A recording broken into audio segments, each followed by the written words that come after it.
Bonsoir, bienvenue à tous dans cette édition du JT du mercredi 29 avril. À partir de 18h puis toutes les heures, on fait ensemble le point sur l'actualité du Grand Grenoble. Ce mercredi se tenait un conseil métropolitain exceptionnel. Le président de la métropole, Christophe Ferrari, a tenu une séance en visioconférence avec les élus du territoire. Pas simple quand l'Assemblée compte plus de 120 conseillers. Donc on s'adapte parce que la démocratie, ça n'a pas de prix. Sur une visioconférence, parce qu'on est effectivement dans une partie du confinement qui est une partie dure, avec des outils adaptés. On est environ un quart du conseil, donc une trentaine d'élus. Et on a effectivement un certain nombre de points à l'ordre du jour. C'est un conseil qui pose les éléments de mesure d'urgence. La vie démocratique est essentielle à tout. En fait, notre société et notre pays reposent sur sa vie démocratique. Donc les institutions sont plus fortes et plus puissantes, évidemment, que tout, et on doit montrer qu'elles le sont. Et encore une fois, ça n'a jamais empêché le président de la métropole, l'exécutif métropolitain, l'ensemble des élus métropolitains, l'ensemble des maires, à agir de façon coordonnée, forte, et de le montrer à la population. C'est aussi un signe qu'on montre à la population que nous sommes tout simplement au charbon depuis le début.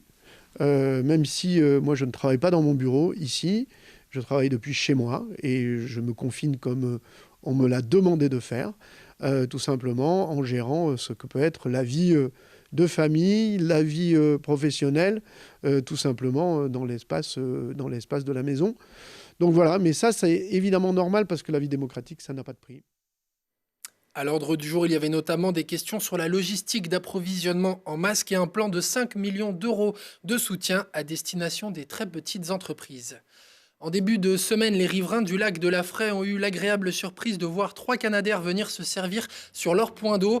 Les 3 bombardiers d'eau arrivaient de la base de la sécurité civile de Nîmes, dans le Gard. Un exercice habituel à cette époque de l'année en prévision de l'été, période pendant laquelle il n'est pas rare d'observer des feux de forêt.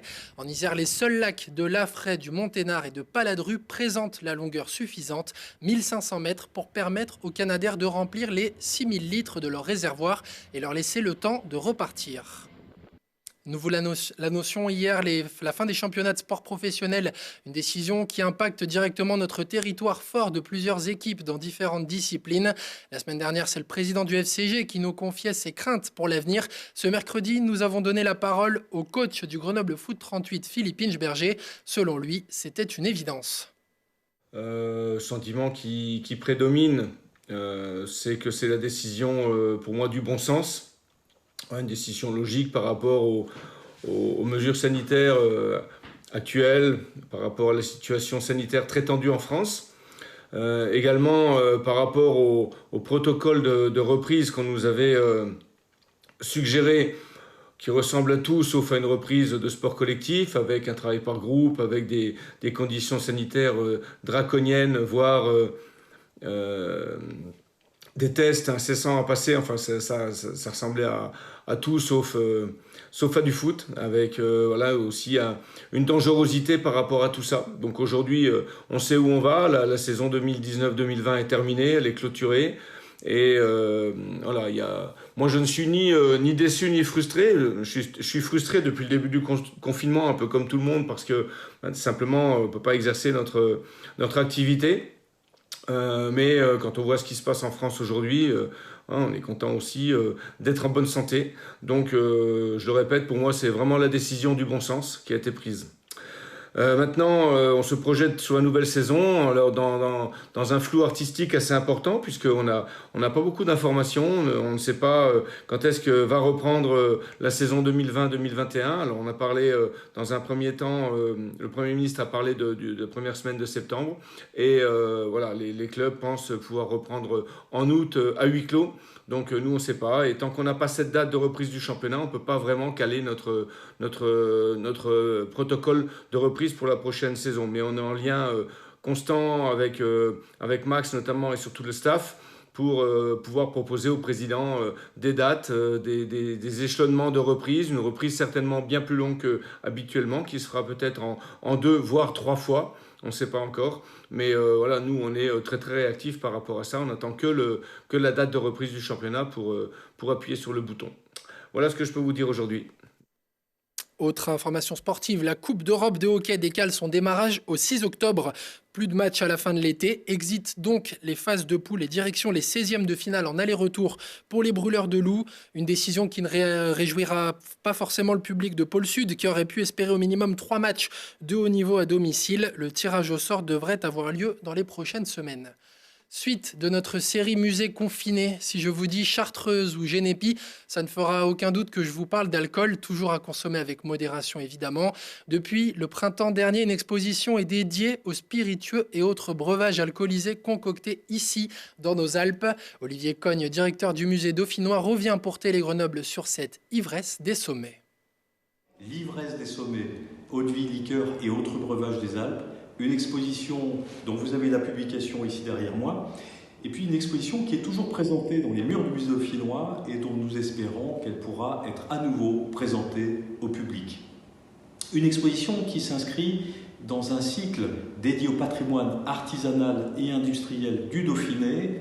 Je pense aux expositions dédiées à l'hydroélectricité, aux potiers et aux faïenciers, aux aciéries, aux papeteries et désormais aux liqueurs de notre région, liqueurs issues de la fleur alpine, de ces fleurs extrêmement plurielles, extrêmement riches, qui font la notoriété du Dauphiné et des Alpes, et qui ont abouti à la production d'alcools qui, parfois en plusieurs siècles, chartreux, génépi, absinthe, vulnéraire, vermouth, qui sont des alcools dont nous avons tous entendu parler et parfois appréciés.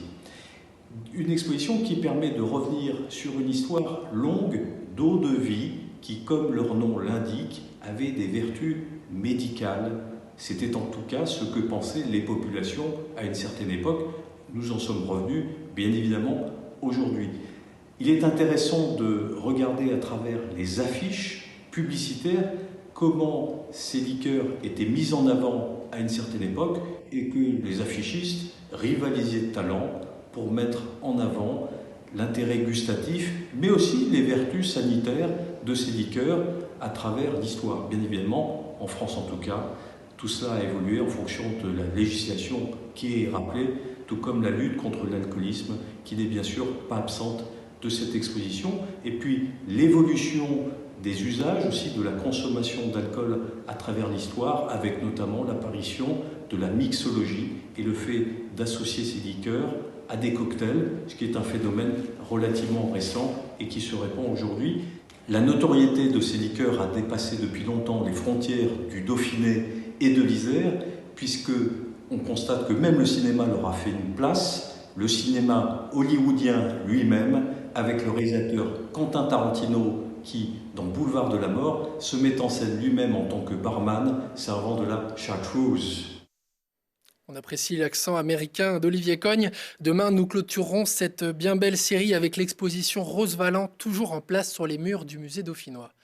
Au rayon culture, toujours, la Fabrique Opéra cherche de nouveau une date pour son œuvre Roméo et Juliette. D'abord reportée de mars à juin, c'est finalement à l'automne que les équipes de l'association pourraient investir le summum. Encore une fois, si les conditions sanitaires le permettent. Au-delà de la disponibilité de la salle, c'est bien réussir à faire coïncider le calendrier de tous qui pourrait s'avérer complexe. Élèves, professeurs, choristes, musiciens, solistes, techniciens, équipes artistiques et production planchent actuellement sur la question.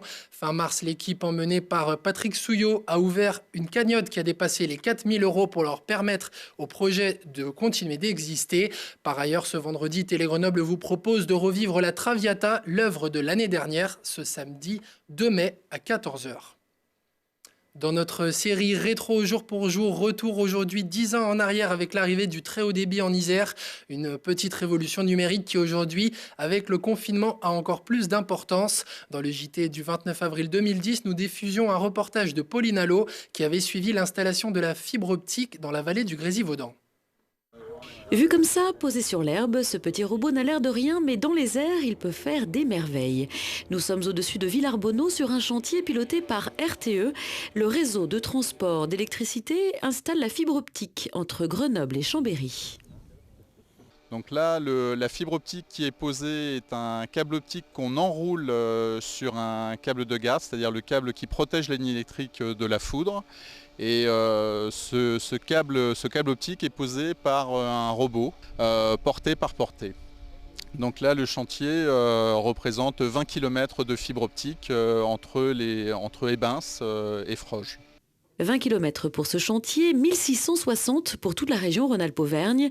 Petit à petit, la fibre optique envahit tout le territoire et intéresse notamment les opérateurs de téléphonie mobile pour sa technologie permettant le très haut débit. Alors la fibre, c'est ce qui permet de transporter l'information. C'est pour vous donner une relation par rapport aux routes, c'est l'autoroute. C'est vraiment ce qui va permettre d'aller très vite, très loin. Pour l'usager, lui, c'est relativement transparent. Ça va simplement lui permettre de pouvoir utiliser son téléphone n'importe où, n'importe quand, et de pouvoir avoir le débit d'information qu'il souhaite. C'est-à-dire soit regarder la télévision, soit transmettre des vidéos, soit transmettre des messages, des fichiers. Pour lui, c'est totalement transparent. Depuis 2004, le réseau Transport Électricité met en place la fibre optique dans toute la France. Ce programme devrait être terminé fin 2010 avec plus de 15 000 km de câbles installés. 10 ans après, le déploiement de la fibre se poursuit sur notre département. 7 Isérois sur 10 y auront accès en 2021 avec l'objectif d'une couverture à 100% du territoire pour 2024. Merci de nous avoir suivis. Prochain rendez-vous avec l'actualité dans 1 heure et en replay sur télégrenoble.net. Demain, c'est Lina Badreddine qui vous donnera les informations. Ce soir, on se quitte avec les dessins de notre talentueux confrère Michel Cambon. Parce qu'en cette période grise, il est important de continuer à rire. Très belle soirée à tous.